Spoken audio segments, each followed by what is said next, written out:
Hello guys, welcome to YouTube coaching centre one for all. स्वागत है एक बार फिर से आप सबका हमारे यूट्यूब कोचिंग सेंटर में।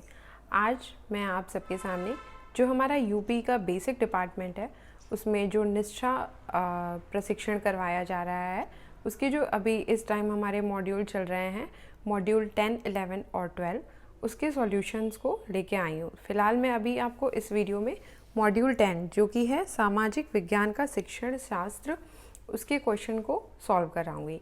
तो अब हम चलते हैं उसके प्रश्नोत्तरी की तरफ।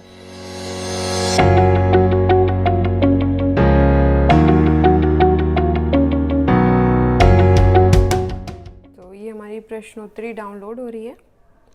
अब हम इसके क्वेश्चन को सॉल्व करेंगे। ये देखिए, तो स्क्रीन पे है हमारा पहला क्वेश्चन।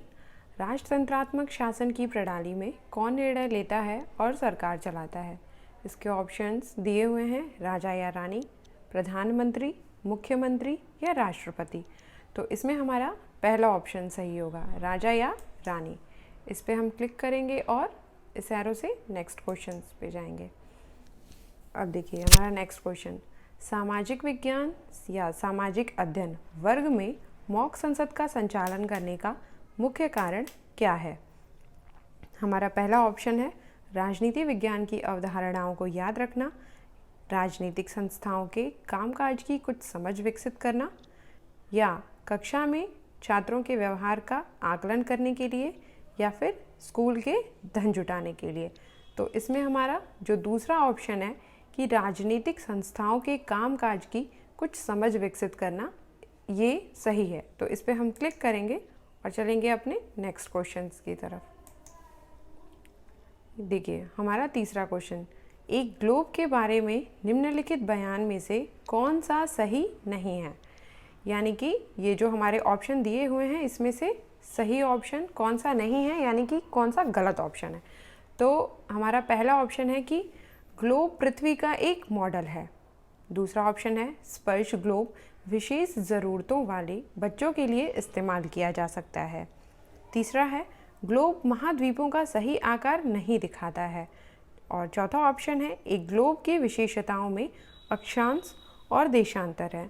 यहाँ हम देखते हैं कि जो हमारा तीसरा ऑप्शन है ग्लोब महाद्वीपों का सही आकार नहीं दिखाता है, ये गलत है, क्योंकि हमारे ग्लोब पे महाद्वीपों का जो आकार है वो बिल्कुल सही प्रकार से दर्शाया गया है। तो इस पर हम क्लिक करेंगे और चलेंगे अपने नेक्स्ट क्वेश्चन की तरफ। ये देखिए, 23.5 डिग्री दक्षिण अक्षांश के रूप में जाना जाता है भूमध्य रेखा, मानक मध्याह्न रेखा, मकर रेखा या फिर कर्क रेखा।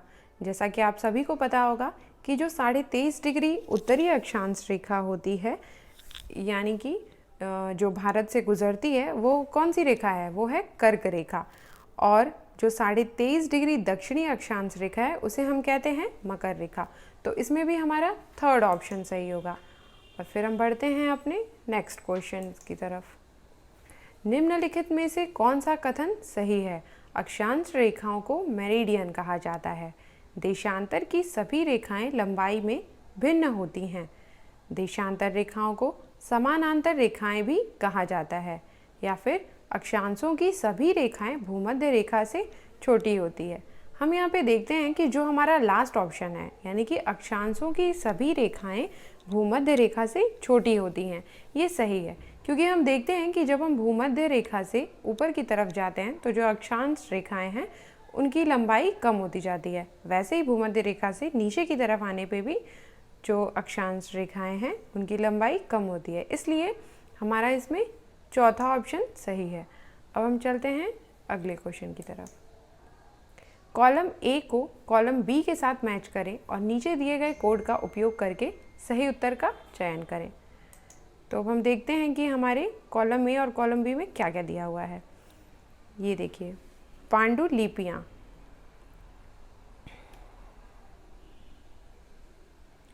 पांडुलिपियाँ यानी कि आपको पता होगा कि पांडुलिपियाँ इसमें से क्या हैं? हस्तलिखित प्राचीन पुस्तकें। दूसरा है इसमें हमारा शिलालेख, गैयाँ ज़मीन पर स्थित। तो ये है हमारा लेखन जो या तो पत्थर की सतह पर या धातु पर या ईंटों पर बनाए गए हैं। अब हम देखते हैं स्मारक। तो स्मारक है, एक मिनट, हाँ, फिर हम देखते हैं हमारा सी क्या है, स्मारक।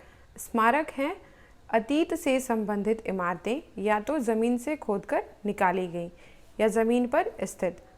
हमारा डी है, देखते हैं कि पुरातात्विक साक्ष्य उत्कीर्ण है चीज़ें जो ज़मीन से खोदकर निकाली जाती हैं। तो